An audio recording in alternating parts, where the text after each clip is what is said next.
que solo usted está y Miriam aquí presente y usted, y pues ya estoy grabando para continuar con la sesión 10, que es la que estamos, ¿verdad? Ok. Gracias, Marilu. Entonces, habíamos visto que si habían originales en relación de las Biblias, estábamos viendo el tema de las versiones, de las traducciones. ¿Se recuerdan? Hace 8 días. Sí, sí, sí. Ok. Entonces, seguimos viendo ese mismo tema porque estamos en la misma sesión 10. Y entonces aquí tenemos cuáles son los originales. Acuérdense, pues, que no hay un original así directo, sino que por lo mismo que se iban transcribiendo por las limitaciones de los materiales en donde se escribían, pues tenemos originales que dice, son copias de manuscritos que salieron de las manos de los agiógrafos o de los escribas. Por ejemplo, cuando nosotros hablábamos hace 8 días de los documentos encontrados en Qumran, pues posiblemente no son los originales, pero son copias de los originales, ¿verdad? Son copias, sí. Imagínense, tienen más de 2.200, 2.400 años, pues ya se dan cuenta ustedes que eso ha venido a aclarar muchísimo nuestra comprensión de la Sagrada Escritura y a darnos cuenta que muchas de las traducciones que tenemos pues no andan tan perdidas, ¿verdad? Porque van un poquito de la mano con los escritos en el idioma original. Pues tendrán sus variantes. A veces la palabra, pues ya decíamos que no se encuentra en el idioma y se le da como un acercamiento, ¿verdad? De acuerdo al contexto. Entonces, en ese sentido hablamos de los originales. Sí, estamos tranquilos, por ejemplo, que las Biblias, por ejemplo, la Jerusalén, la mayoría, pues, de las Biblias que están adaptadas para que nosotros la tengamos, pues, con sus variantes en el lenguaje, no en el idioma, porque todos están en idioma, pues, las nuestras, en español, ¿verdad? Pero en el lenguaje va a estar acomodado ese lenguaje a los jóvenes, a los niños, a la pastoral, a la oración, en fin, pero sí están coherentes, pues, aún con todos los siglos que han pasado, a los originales. Pero luego dijimos que además de eso, hay versiones. Entonces, estas versiones se refieren a traducciones hechas en otros idiomas, distintas a aquellas en las que se escribieron los libros que la forman. Pero se fijaron que eso ya lo habíamos estudiado al principio, que desde el principio el hebreo pues fue traducido el Antiguo Testamento al griego. Ahora, el Nuevo Testamento desde el principio se escribió en griego, en un griego del pueblo. Pero igual, ese griego se ha ido traduciendo, decíamos hace 8 días, que el que lo traduce en primer momento al latín es San Jerónimo, ¿verdad? De hecho, hablábamos aquí con Miriam que el mes de septiembre, pues se celebra el mes de la Biblia, porque es al final del mes es el día de San Jerónimo, ¿verdad? Y él es el que traduce al latín. Y estamos hablando siglo IV, siglo V, ¿verdad? O sea, 500 años después de Cristo. Tradiciones, pero después de esas tradiciones, de esas versiones, tenemos la traducción al alemán, ¿verdad? Es donde hablábamos hace 8 días de palabras, por ejemplo, Yahvé, que la letra Y no está en el idioma germano, entonces ponen el sonido de la J, que en ese idioma así suena como Y, y entonces escrito encontramos nosotros Jehová. Y que decíamos hace 8 días que parte del tetagrama sagrado, ¿qué quiere decir? De teta, 4, grama, signos, o sea, originalmente eran 4 signos sin vocales. O sea, la Y, la H, que no tiene sonido, la B pequeña y la H. Esos eran los sonidos en hebreo, eran las letras en hebreo sin sonido. Quiere decir que ese tetagrama no se podía pronunciar porque no tenía sonido, era solo consonantes. Y consonantes y intercalada la H que no tiene sonido. Entonces, ese,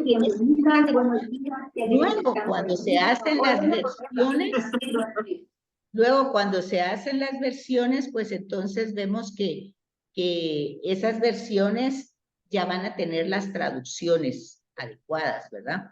Y esas traducciones pues ya van a ir utilizando las palabras acomodadas a su idioma y así van saliendo las distintas ediciones, ¿verdad? ¿Vamos hasta ahí? Sí. Perfecto. Permítame un momentito que me salió en la pantalla. No puedo. Allá, ahorita. Ok, ya lo quité. Entonces, estas ediciones pues ya son la multiplicación, digamos, ustedes ven su Biblia Jerusalén y decíamos hace 8 días que tenemos quinta edición, quiere decir que esa Biblia específicamente se ha editado muchas veces y esta será la sexta, la octava, la novena, la décima, pues en la medida que se van comprando, ¿verdad? Se van necesitando más ediciones. Cuando un libro ya no lo compran, pues dice, pues se quedó hasta la tercera edición, ya no salieron ediciones nuevas. Quiere decir que hasta ahí llegó, ¿verdad? ¿Vamos bien hasta ahí? Vamos bien. Ok. Entonces, aquí tenemos una en inglés, ¿verdad? A ver, ¿ustedes captan ahí el inglés? ¿Alilu? Sí. A ver, léanos. Óyeme pues. Ahora. Nuestra fe es como echar azúcar en una taza de café, sin la ayuda de la cuchara para darle vuelta, ¿verdad? Para revolverla. La azúcar se quedará en el fondo, pero si usted la mueve, entonces la dulzura, digamos, la dulzura se apoderará y cambiará el sabor. Nuestros devenires, closets es cuando uno atraviesa nuestros devenires en la vida son como la cuchara. Su movimiento nos ayudará a poner más sabor y aroma de Dios en nuestras vidas. Ok, muchas gracias. Entonces, esta es una metáfora, ¿verdad? Una metáfora de Monseñor Agustín Román. Y entonces, esa metáfora, pues, para que nosotros podamos comprender lo que realmente significa es la fe en nuestra vida, pues es que la podemos tener ahí, pero la podemos tener, pues, toda como en el fondo, ¿verdad? Como agazapada. Pero dice, ¿verdad? Que si usted pone, la metáfora es, si usted pone el azúcar en el café, pero no la mueve, ¿verdad? Ahí está nada más. No le da sabor, no le cambia, porque lo importante de la fe es darle sabor a su vida, sentido a su vida. ¿En qué momento? En esas circunstancias difíciles. Porque si esas circunstancias difíciles usted no puede encontrarle un sentido, si esto la deprime, pues ya no sabe ni qué. Entonces es como que usted tiene, pues justamente el azúcar ahí en el fondo. Pero si usted la mueve con la cuchara, dice, todo el café va a tener un sabor. Igual va a pasar con nuestras circunstancias. Si esa fe no la tenemos solo como una idea abstracta, sino como algo que forma parte de nuestra vida, que la vamos descubriendo, que la vamos activando. Entonces dice que la fe es como que esa cuchara, ¿verdad? Si cada vez que tenemos una circunstancia que nosotros no la podemos captar con claridad, no sé, como que movemos, así es que no hemos movido bien, no hemos movido bien nuestro cafecito y ese azúcar está ahí, entonces lo movemos bien, es decir, removemos nuestra fe, buscamos nuestra fe, ¿dónde? Pues en la escritura, ¿verdad? Y entonces vamos a ir encontrando esa ayuda que le va a ir dando sabor, aroma a nuestra vida, para que nuestra vida sea cada día mejor, ¿verdad? Entonces, muy bien, Marilú. Además, continúe por ahí, por favor, ayúdenos. Bueno, dice, aun cuando, digamos, aun cuando bajemos o cuando estemos en nuestras peores negruras, ¿verdad? En nuestras más profundas negruras, no temeré alguno, Señor, porque tú estás conmigo. Tu pastor Road, eso no sé cómo hacerlo, decirlo, yo No, sí, perfecto. Pero ese es el Salmo 23, sí. ¿Verdad? Tú eres sí, el Señor es mi pastor, nada me faltará. Shepherd, tú eres shepherd en mi camino. Shepherd es pastor, sí. En mi camino, ¿verdad? Sí. Y entonces tu pastorado, vara y tu callado me protegen. O sea, el pastor lleva una vara y un callado porque acuérdense que el pastor va defendiendo el rebaño. Entonces, si viene un animal, un depredador que quiera comerse una ovejita o lo que sea, pues entonces la vara, ¿verdad? Hace uso del, porque sus manos no puede. Entonces lleva instrumentos para poder defender al rebaño. Entonces, aquí este salmo, pues es el versículo 4, que dice que aunque camine por valles oscuros, ¿verdad? O profundos, pues que no voy a tener miedo. Es parte de la fe en los momentos difíciles. ¿Te manda? Sí, así es, aunque ande por valles oscuros, dice, ¿verdad? Sí, oscuros, sí, o profundos. Sí, es que dice, ya ve en mi pastor, nada me falta. En verdes pastos me hace reposar, me conduce a fuentes tranquilas, ahí reparo mis fuerzas, me guía por cañadas seguras, haciendo honor a su nombre. Así es. Y así sigue. Entonces, este pedacito de salmo es como la cuchara. Sí, por eso está ahí abajo, porque esa es como la cuchara. Cuando yo miro que todo se me pone negro y oscuro, yo ya no sé ni qué hacer, entonces yo tengo que removerlo. Este es como la cuchara, ¿verdad? Que tengo que ir a ver porque la fe es como el azúcar que está ahí abajo, que está depositada, y entonces yo tengo que removerla, recordarme, ir a la fuente, ¿verdad? Y la fuente es la Sagrada Escritura. Y en este caso, este salmo, pues me ayuda a no tener miedo, a no desesperarme, a no deprimirme. La tendencia es esa. Sí. La tendencia es deprimirme, desesperarme, porque a mí lo que me pasa, no, ese no es el camino. El camino es que nuestra fe, ahí está, Dios nos la da, es un regalo, y entonces la tenemos que activar. Así está, ¿verdad, Marilu?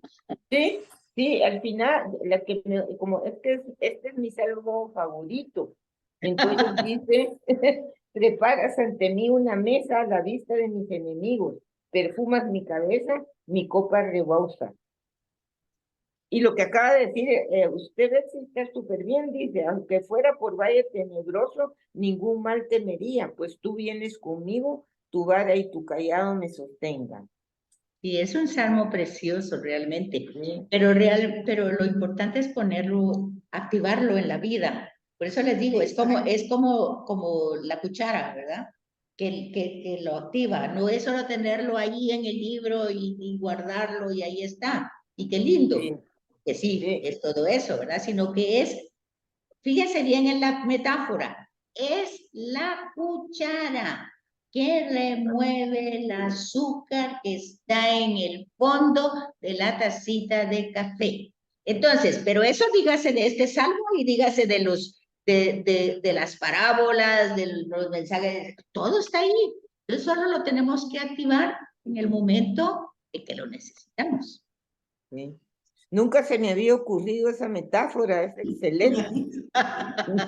Ya ven, por eso es bueno venir a clases. Entonces, a veces se aprende más a través de las metáforas, por eso es que Jesús contaba parábolas. Porque así se les quedaba más fácil cómo era Dios, no se ponía a decir, sino que contaba cuentos Jesús, ¿verdad? Para que pudieran entender cómo era y cómo nosotros tendríamos que hacer las cosas. Yo hablaba hoy con mi hijo en el camino porque nos costó venir más de 2 horas, 2 horas y media para venir. ¡Hala! Casi vine hasta las 8, hasta las 8:30. No, siempre vengo a las 7:30, yo fui una hora más, casi a las 9:45, estaba empezando a mandar todo eso.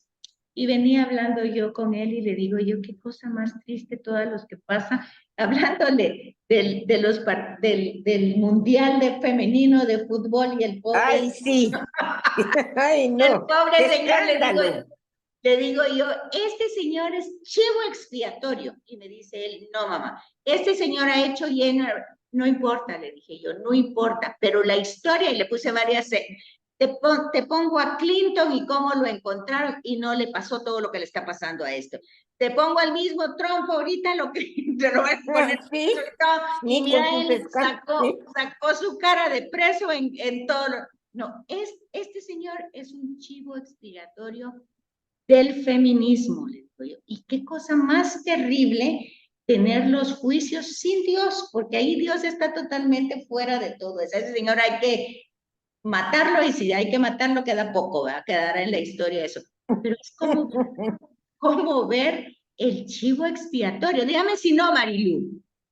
Sí, sí, y es más, con mis nietos yo lo platicaba, de que es costumbre española entre hombres besarse en la boca después de certámenes, y lo ven como algo natural. Y no solo eso, sino que en la foto se ve que ella misma lo tiene abrazado. Y te digo yo, pero de veras, que a este señor sí que no, aquí sí que ni no hay Jesucristo que lo salve, porque de veras que se ensañaron con él, y de verdad, el feminismo es algo terrible visto desde esa perspectiva, sin Dios, porque sin Dios todo eso se vuelve así. No hay misericordia, no hay compa. Mientras que hay misericordia con otros y todo, no, ahí no hay nada, es solo el chivo expiatorio. Y es que veníamos hablando conmigo, tuvimos tantas horas de camino, y decía yo, fíjate que lo mismo le pasó a Jesús, fue un chivo expiatorio, y me dice, ya me vas a comparar a este señor con no, no estoy comparando al señor. El hecho, le digo, el hecho. Es que te puedo presentar muchos hechos. No, mira, Marilu, que hace poquito no estaba en las noticias ese tema del Dalai Lama con el niño. ¿Acaso le quitaron todo lo que tenía el señor ese? Pues Sí, sí, es cierto, es cierto. entonces le digo yo, lo que es la publicidad, a este señor lo satanizaron totalmente. Y no hay quien lo salve, porque la publicidad ya se ensayó. Ya lo condenó. Ya no condenó. Aquí no hay un juez, nada. Esto ya estuvo. Caso cerrado, diría. ¿Qué hace? Pero qué terrible, de veras. Yo estoy totalmente, que le dijera yo, digo, estoy como asustada de ver cómo vamos caminando. Tremendo. Sí, bien abrumador, Betsy, porque se mira en todos lados, pues. Terrible, mientras se son tan compasivos y tan comprensivos con una cosa, esto se salió, y decía mi hijo, no, pero es que mira, lo que pasa es que también él no pudo dar lo que querrás, él no fue asesorado, a él lo agarraron infragante en esto, se nota, porque yo estuve en Estados Unidos y una vez yo decía que yo admiraba mucho a la señora Hillary Clinton por la forma Sí, sí, y me dijo un señor de allá, me dijo, no, pero eso no es Hillary Clinton, ella fue asesorada perfectamente, cómo tenía que actuar, qué tenía que ser, todo ella. Entonces a este señor lo que le faltó es asesoramiento para trabajar inteligentemente estas grandes olas. Eso es lo que le pasó al pobre. Sí, bueno, sí, también yo le agregaría algo. Tal vez él se pasó de demasiado seguro, Betsy. Puede ser, por eso le faltó asesoramiento. Le Sí. faltó asesoramiento, pero bueno, en fin, es para que miremos cómo caminamos realmente si nosotros le damos un valor tan grande a ideologías. Terrible, terrible, terrible. Bueno, entonces, vemos que hay, entre todas las traducciones, hay categorías y nosotros debemos captar eso. traducir la Biblia a las lenguas modernas es una tarea muy, muy compleja y laboriosa. Sí, yo en la universidad hemos tenido pues semanas que se presenta el Instituto Bíblico, que no es católico, ¿verdad? Ajá.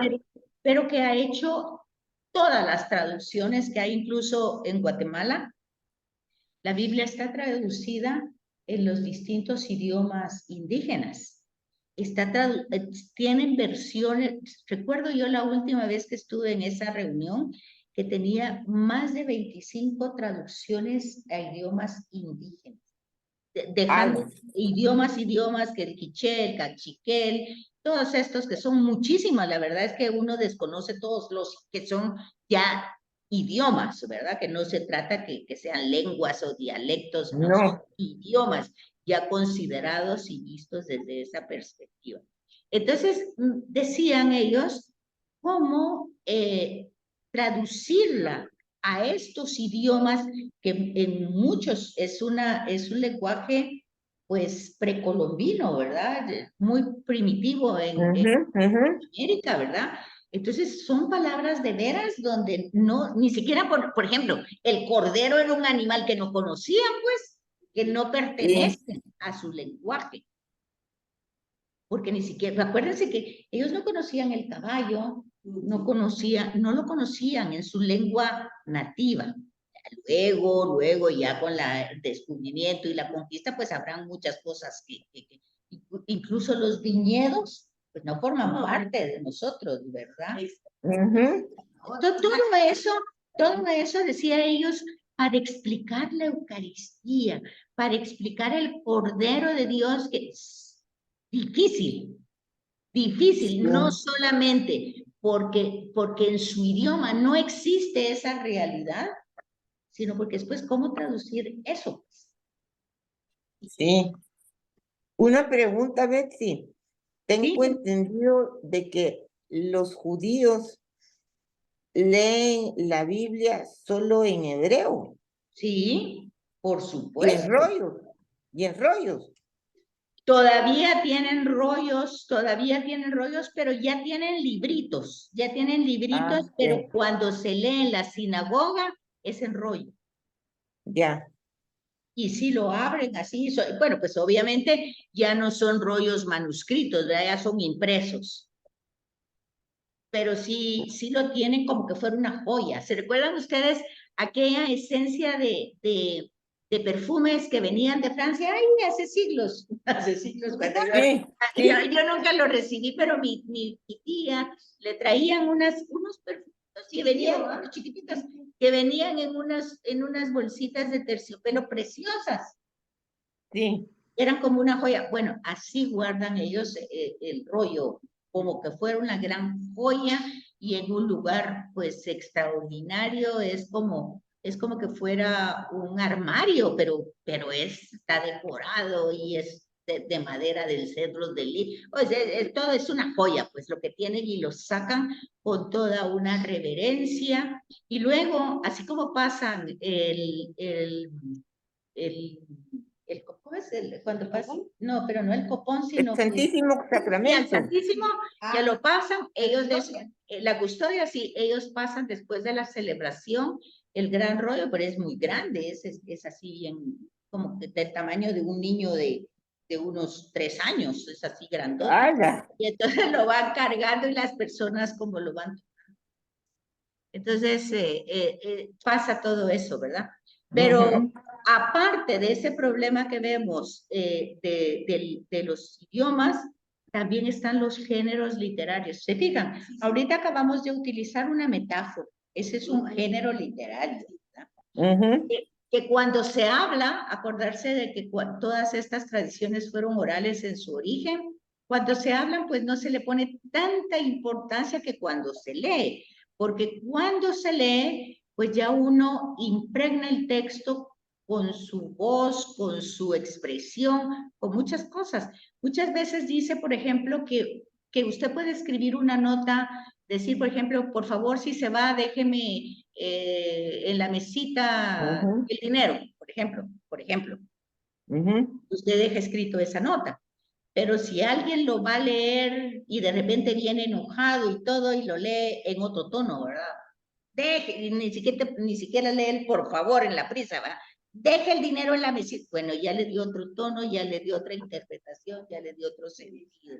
Ese es el problema de lo literario, de lo escrito, de a leerse. Y ese es el problema, Miriam, de los lectores en la celebración eucarística, porque el lector está prestando su boca a Dios que está hablando. Entonces el lector tendría que conocer el texto antes de leerlo, tendría que, como vimos, ese texto él tendría que haber sido su cucharita, que ya había removido el texto en su vida, ya lo había pues rumiado, trabajado, vivido, y luego entonces ya hay una proclamación en la celebración eucarística. Eso tendría que ser así, tanto con los lectores como el sacerdote, ¿verdad? Pero entonces cuando se lee así de corrido y como que ni toman en cuenta los puntos ni las comas, sino que se va todo así. Entonces, fíjense que si se lee bien, ni tendría que explicarse, porque con solo la lectura se entendería. Pero como no hay esa enseñanza, tenemos los problemas que tenemos. Bueno, el conjunto de los libros que componen la Biblia es extenso. Y la dificultad son los idiomas. Fíjense, aquí ponen lenguas, pero lengua o lenguaje es algo diferente a un idioma. Pues eso ya tal vez en su antigüedad era indistinto una lengua que un idioma. Pero hoy está claro que un idioma está clasificado como idioma y un lenguaje es la forma como usted utiliza el idioma. Por ejemplo, nosotros hablamos el castellano, ese es nuestro idioma, pero no es nuestro lenguaje, el de Castilla ni el de todos los lugares. Encontramos diversidad, ¿verdad?, de expresión. Entonces, esas son dificultades también. Okay. ¿Se manda? No, nada, estamos. Entonces, los textos tuvieron origen en un marco cultural, ya lo saben ustedes, Israel antiquísimo. Luego, pues, todo eso tuvo un momento histórico, por eso, cuando nosotros leemos un párrafo que decíamos anteriormente que en la Biblia se llaman perícopas, un grupo de versículos, nosotros tenemos que poner el contexto cultural, el contexto histórico, el contexto literario, religioso, a veces geográfico, porque los nombres que aparecen ahí tienen sentido, tienen un significado en el texto. Entonces, todos esos contextos nosotros los tenemos que tener en cuenta a la hora de leer el texto. ¿Y cómo tenemos que hacer eso? Pues ya lo hemos dicho varias veces. Es apoyarnos con la introducción, aunque vayamos a leer un parrafito nada más, tenemos que saber cuál es el sentido de todo ese libro y directamente lo que quiere decir con las notas de pie de página. Entonces tenemos que apoyarnos con los comentarios. Porque dice que todo esto que es tan diverso, que no puede reflejarse cumplidamente en una traducción sin recurrir a las notas de pie de páginas. Por eso es importante, sin recurrir a las notas de pie de página, a las concordancias, que son las citas que encontramos al margen del texto, ¿verdad? Y con la introducción que nos da el sentido del libro. Es importante por esta razón, porque todos estos contextos no los podemos tener en la mente. ¿Cómo era la cultura en ese ratito de Daniel o en el ratito de Jesús, que es totalmente diferente, 500 años después? O en el tiempo de Abraham, que era 2000 años antes, o en el tiempo de David, que es 1000 años antes. ¿Cómo vamos a tener todo eso en la mente, la cultura, la época, las costumbres, cómo se escribió? Pues no lo podemos tener todo. Entonces nos ayudamos de esos comentarios.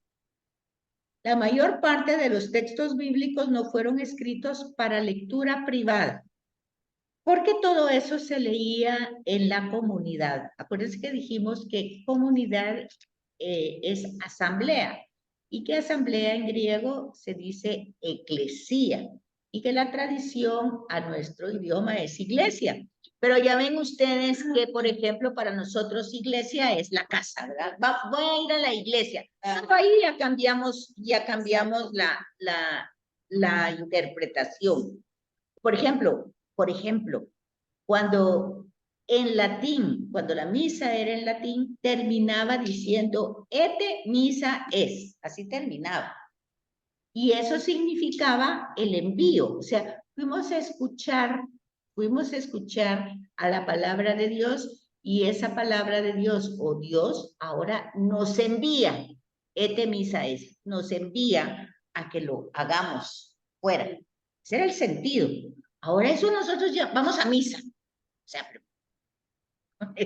misa, el latín, pues era el envío de lo escuchado, por decir así, la traducción, ¿verdad? Pero nosotros lo simplificamos. Como cuando simplificamos tanto, vamos a Shela, que esto es la MUNI, que el DEPA, cosas así que nosotros hacemos eso. Y entonces, ya, y más ahora en el teléfono, cuando ya las cosas se escriben de otra manera, pues peor todavía, ¿verdad?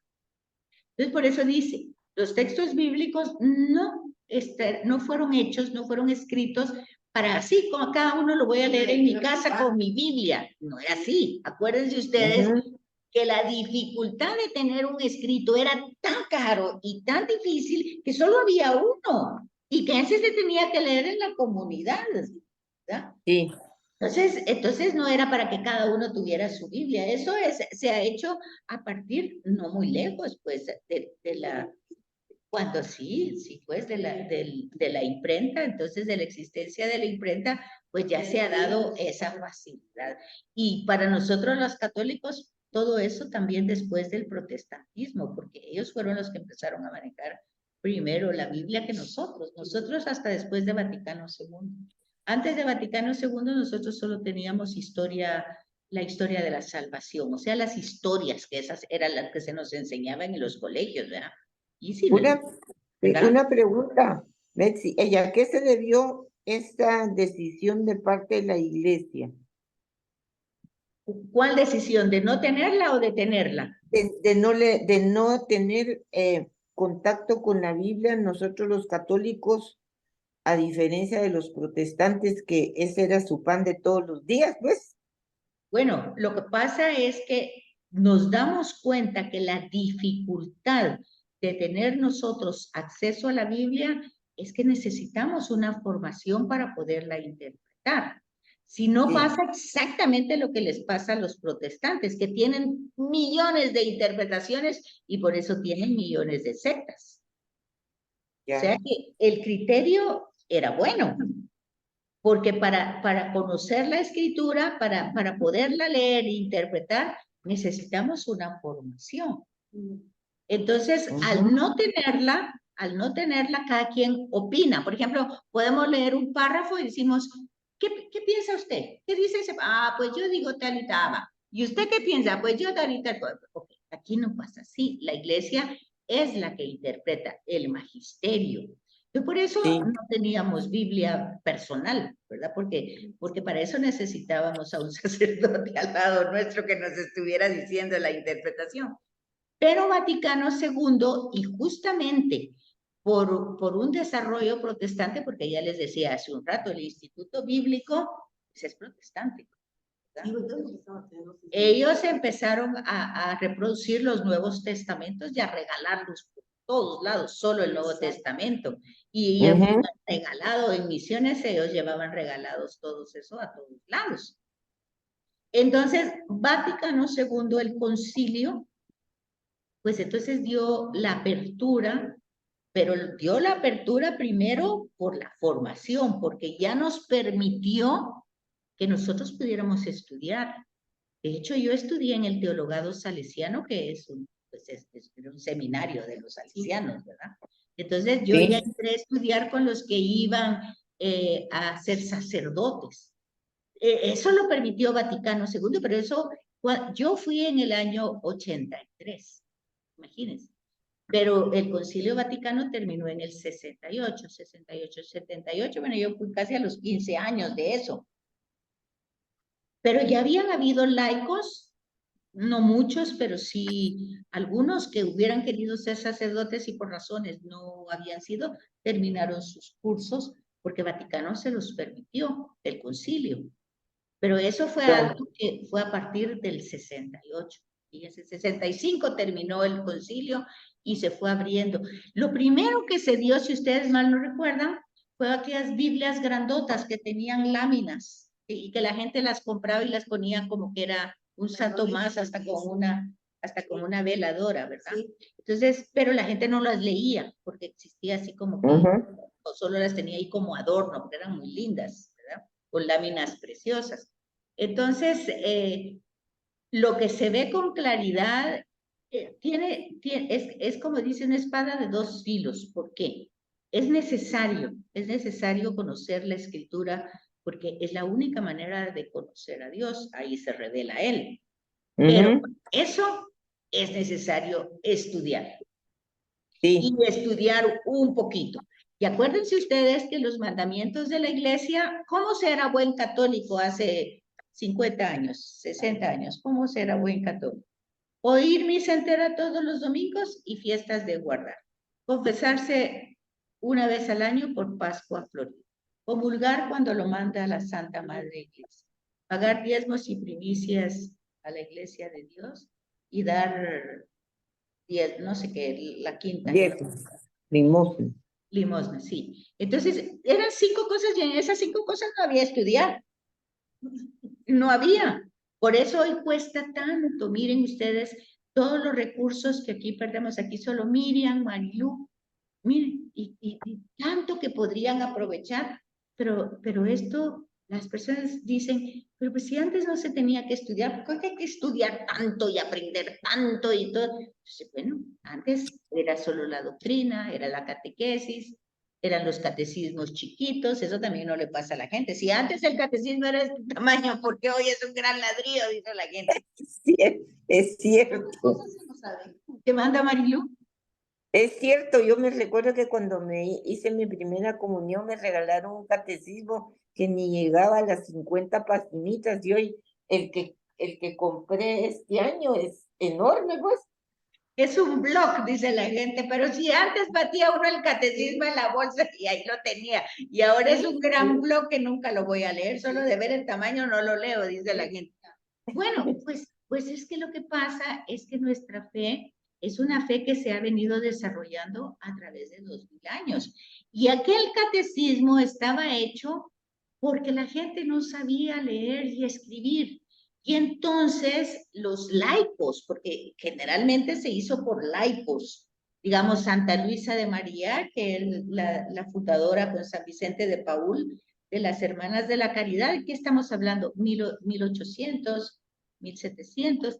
Y entonces, y en Francia, con aquel tiempo de la epidemia de la peste negra, que la gente se moría en el camino, y ahí nacen las Hermanas de la Caridad, porque empiezan a recoger a todos estos enfermos y ante la necesidad que se están muriendo sin conocer a Dios, sin saber quién es Dios, por lo menos salen aquellas preguntas y respuestas para tener lo básico.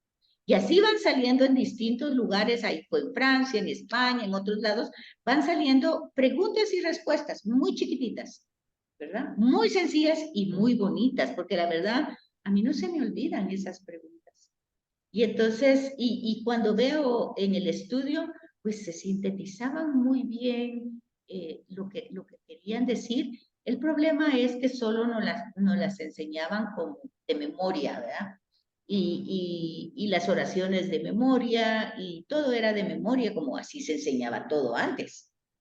Todo se guarda, las tablas de multiplicación eran de memoria. Hoy ya nadie aprende esas tablas, ¿verdad? Pero antes era todo de memoria. Acuérdense que todas las clases eran memorizar fechas, memorizar nombres. No, si la memoria, sí, yo creo que por eso padecemos de Alzheimer ahora, porque se gastó la memoria con todo lo que tuvimos que memorizar.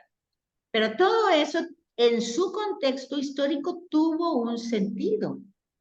Pero luego ahora, cuando Concilio Vaticano abre al mundo, pues no solo con nuestro idioma, la Eucaristía, sino que la comprensión de las realidades, pues ya esas preguntas hay que explicarlas un poquito más.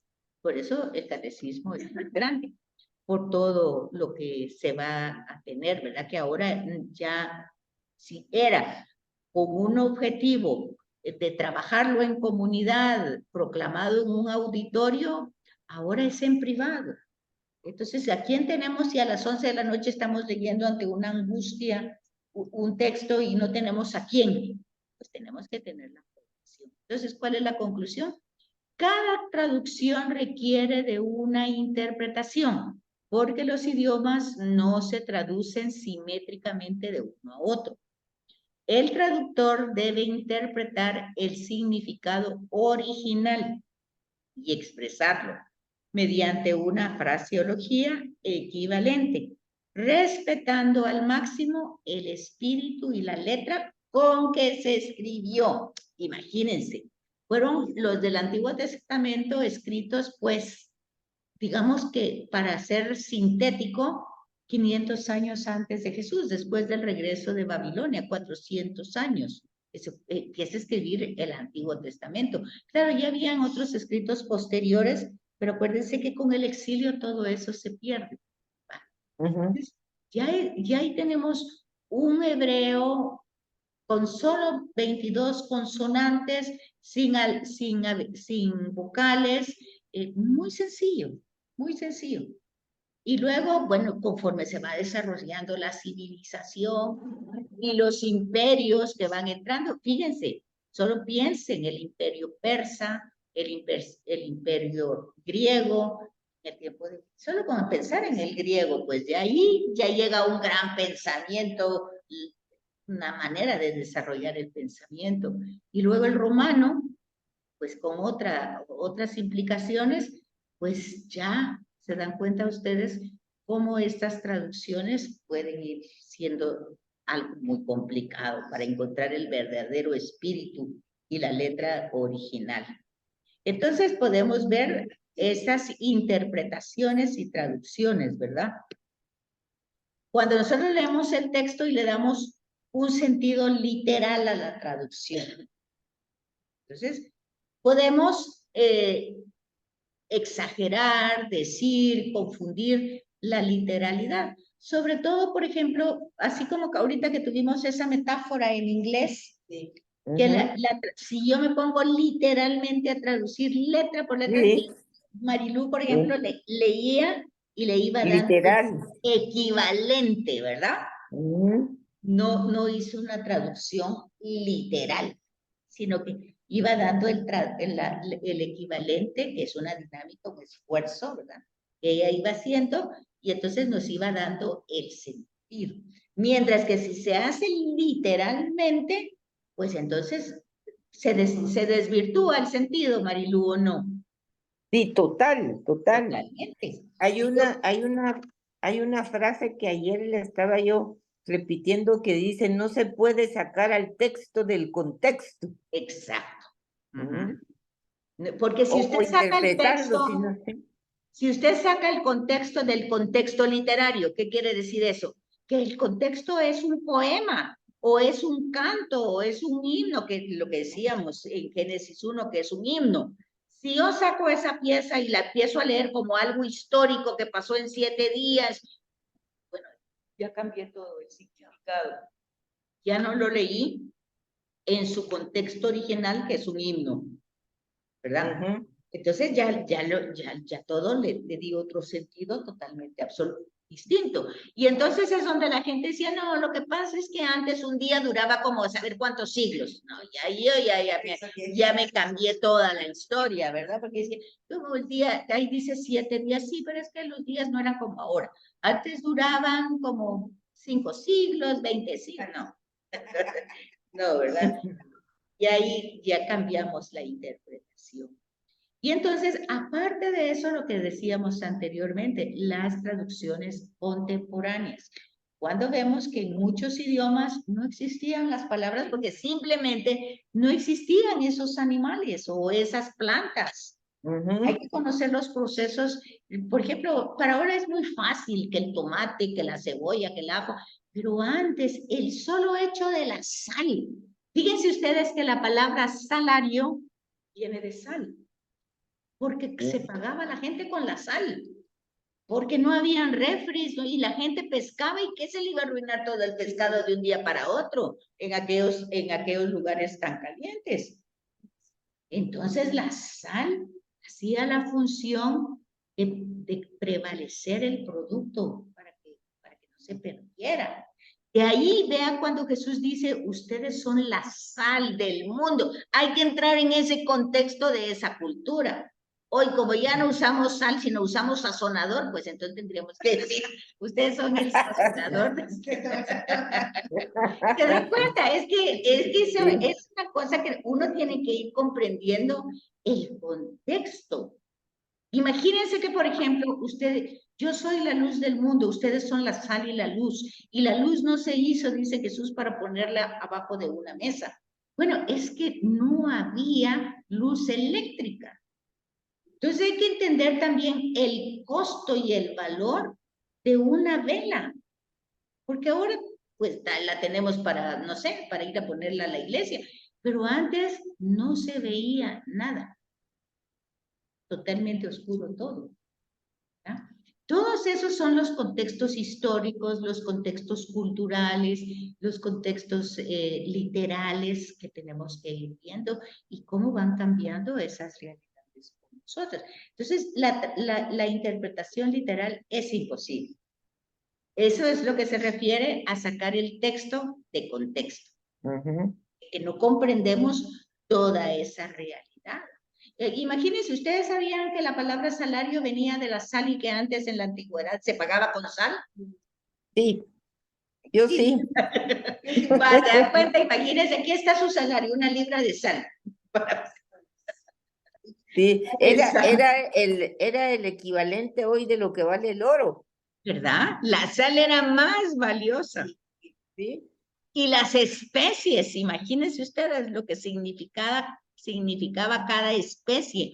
Si las rutas que hace Roma las rutas para llevar los materiales, la industria que había en la época, era casi la ruta de las especies, era la especie lo que costaba carísimo. Pues hoy ya es diferente, pero ya hay que entender, es un contexto totalmente diferente. Yo le estaba diciendo a mi hijo, yo miro mucho un canal español, el TVE, que se llama, ¿verdad? Y entonces hay no sé si es novela o serie, no sé qué es, que se llama La Promesa. Y le decía yo a mi hijo hoy que tuvimos 3 horas de camino, le decía, fíjate que qué interesante esa serie, le dije, no sé si es serio, se llama La Promesa, y yo le decía, fíjate, le digo yo que he caído en cuenta viendo eso, cómo nosotros estábamos tan cerca en nuestra educación de nuestra época a la forma española, porque claramente recién los españoles, pues 400 años antes o 300, porque las abuelitas y todo, pues fueron de 1800. Entonces, cómo nosotros, tantas palabras que yo he encontrado en esa serie, que ya hasta se me habían olvidado. Yo cómo esas palabras yo las utilizaba de niña, ahorita no las tengo presente, pero ahí están en esa serie. Y la forma de conducirse, los respetos que había, los estratos bien establecidos, quién era el servicio, quién era la plebe, impresionante, impresionante. Digo yo, todavía en los años 50 así nos educaron, ¿o no? Sí. Pero ahora hay que entender otra diversidad de cosas. Me da risa porque en el programa de ayer era un doctor que pide quedarse en el lugar de servicio. O sea, que le den su habitación en el lugar de servicio. Y entonces le dice, no, pero eres mi invitado, le dice el hijo de la duquesa. ¿Eh? Tú no puedes dormir ahí. Y dice, sí, mira, es que estoy haciendo mi tesis y necesito centrarme, concentrarme. Entonces dice, oiga, dice, no quiero perder tiempo en cómo me voy a vestir para la hora de la comida. Dije yo, qué horror a lo que hemos llegado hoy. Tremendo. Esos son los contextos históricos. Fíjense ustedes, es interesante ir captando todas esas realidades. Pero en fin, bueno. Entonces, tenemos que el texto actual de la Biblia es auténtico y confiable, y dice, definitivamente sí, merece creer. Ajá. Porque los biblistas, aún los más escépticos, están de acuerdo en que la Biblia ha sido extraordinariamente preservada a través de los siglos y sus textos son absolutamente confiables. Entonces quiere decir que esta revelación fue guardada como un tesoro. Y entonces se ha tratado, cuando nosotros más adelante vamos a ver el tema de las herejías, las distorsiones que han habido sobre esto, sobre aquello, pues siempre el esfuerzo de ir pues alineándolo todo, ¿verdad? O sea, es lo que dice aquí, que han sido extraordinariamente, o sea, ha sido un esfuerzo grande el preservar a través de los siglos esos textos con su sentido original. Bueno, pues nos quedamos aquí en el numeral 5, pues en la parte 5, quiero ver, ya creo que terminamos ahí en esta, espérenme un momentito. Ya vimos las traducciones, yo creo que hasta ahí llega esta, sí, ahí llega. La Biblia de hoy es la Biblia de ayer, ahí llega. Así es que hoy, gracias a Dios, terminamos la sección 10 con esta, y pues ya nos tocará entrar a las 11, a la 11, que son principios literarios de interpretación de la Biblia. O sea, vamos a estudiar primero Dios, los contextos literarios. Ok. Muchas gracias, Marilu. Muchísimas Gracias, gracias. Betsy. A ustedes. Gracias, Miriam. Feliz día. Adiós, Miriam, dice. Adiós. Adiós, Miriam. Mucho gusto. Feliz Igualmente. fin de semana. Cuídense mucho. Gracias, güey. Gracias.